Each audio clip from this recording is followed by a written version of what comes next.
இந்த சனி பிரதோஷ காலத்தில் இத்தனை பக்தர்கள் எல்லாம் வருகை தந்து அபிஷேகம் பூஜைகள் எல்லாம் கண்டு கழித்து, அது மாத்திரமல்ல அவர்களுடைய அன்பு கைகளால் இங்கே ஒரு லிங்கம் நாங்கள் வேறையாக தனியாக வச்சிருக்கின்றோம். அவர்கள் அனைவரும் அந்த லிங்கத்துக்கு அபிஷேகங்கள் பூஜைகள் எல்லாம் பண்ணி இந்த சிறப்பு நடத்தி கொண்டிருக்கின்றார்கள். இந்த பிரதோஷம் மாதத்தில் 2 தினம் வரும். அதே போல் இங்கே நிறைய விழாக்கள் பூஜைகள்லாம் நடைபெற்று கொண்டிருக்கின்றது.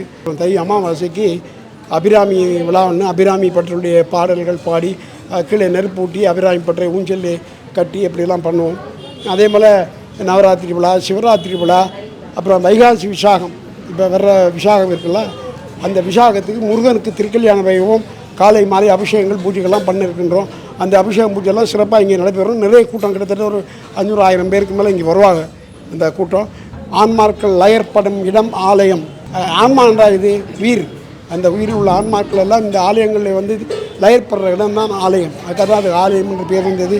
கோவில், கோன்னா 5 இது இருக்கின்றது. பசுவுக்கு கோ, அரசனுக்கு கோ பிராமணன், அப்புறம் வந்து கோன்னா கோயில், இது எல்லாத்துக்குமே கோபுரம், இப்படி நிறைய இருக்குது. கோமியம், கோச்சலம் எல்லாம் கோவிலே முடியுது. அதனால் அவ்வளோ ஒரு சிறப்பு.